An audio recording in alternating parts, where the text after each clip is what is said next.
Today we're going to talk about phone mounts for motorcycles and the ones that I use. There's many styles that you can get.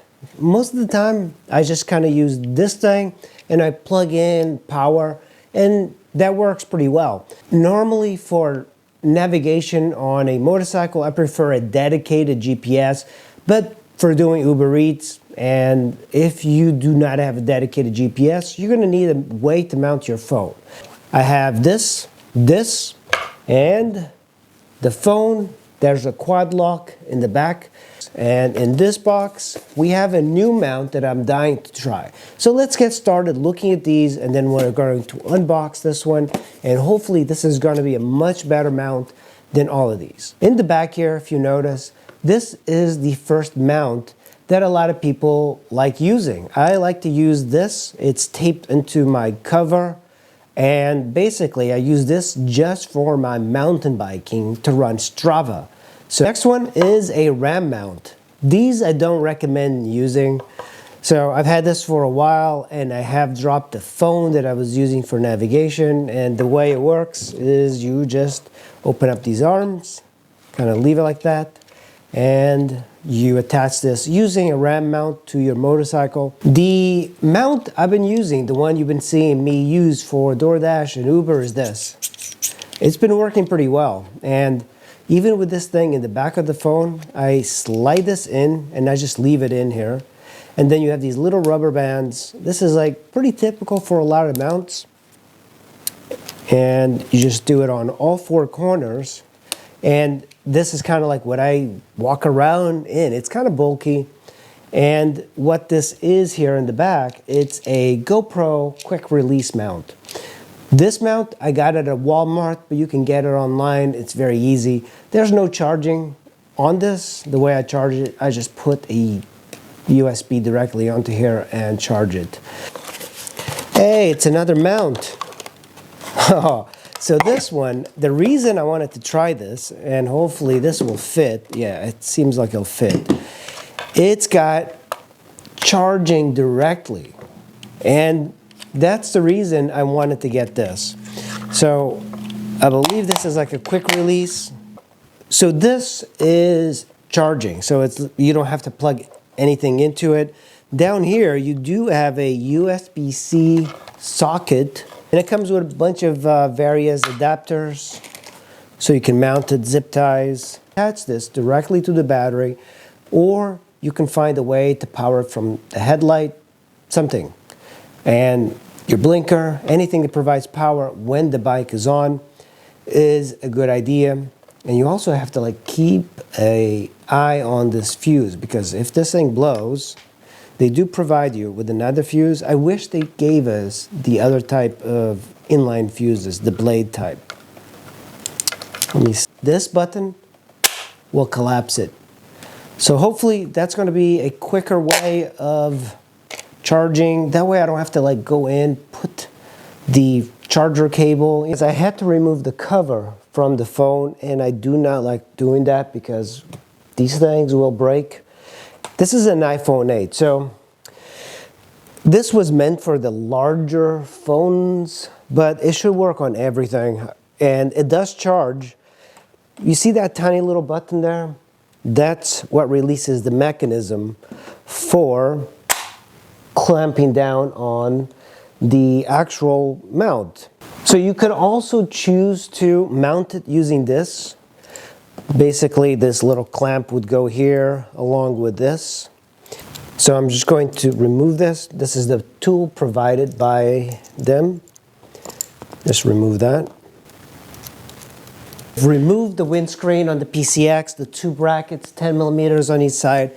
And what I want to do is route all my cables for my phone and my auxiliary power. That way I don't have the wires dangling all over. Meters here. So this bracket we're going to remove. I have gone ahead and removed this piece of plastic, and just that. There's only one bolt that you really have to remove. I also removed the seat, but you don't have to remove the seat. I just thought it would be slightly easier to route the cables through. So for this first one, I'm putting the wire right in between here where the cables for the brakes go in. There we go. So that's the cable. That's the SE cable. One thing I found is that this cable, there is a hole on the right side of the cable box where the negative goes in. So this here. Also keep note that it's nice to have this fuse fully exposed and easy to get to in case it blows. To loosen it, because I can't get the cradle, the mount to go in otherwise. So I just, okay, let's put the bolt here.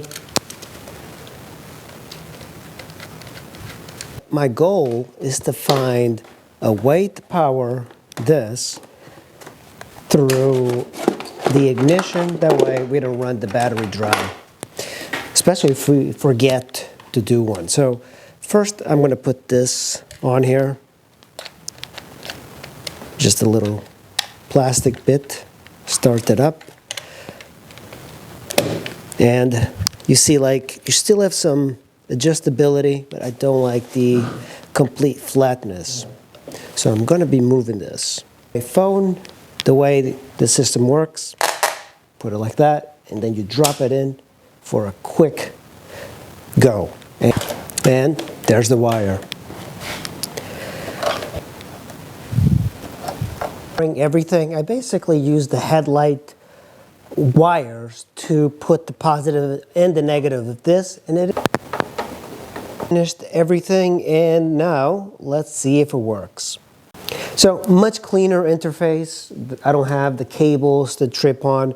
One of the issues was when I was getting on and off the bike, right about here, I would get tangled up with a cable, and now no such thing. And the way this works, you do that, lift up your phone, take it inside, do your thing, come back from the store, boom, lock it in. It should USB, and then I have like an iPhone thing. So in case I want to charge something, charge my GoPro from here, I can do it. Also, this cable is going bad, but it does have power.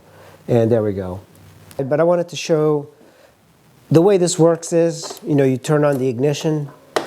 It's not on yet because I hooked it up, powered it from the headlight. So when the headlight goes on, that's when this starts feeding power. I want to turn on the bike, headlights are on, and it takes a couple seconds to start powering up. There we go, 56% charged. If I remove the phone, lift it up, and it is not charging. Put it back in, and it's charging. And that's how I think this Uber Eats thing might work a little bit better. Hey squids, we're going live! We're going live! We'll do it live!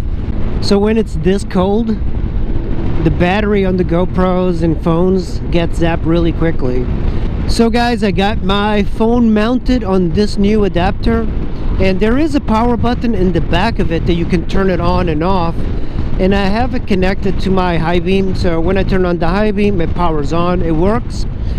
But one thing I found out is that this wireless charging is not enough to keep the phone charged, especially in this sort of temperature. Okay, we have our first delivery for the day. We have a 685 for 1.4 miles. Look at this with the phone. Do that, and we're done. All right, let's get the next order. Get this. Boom. Let's get this order. This is just bottled drinks, perfect.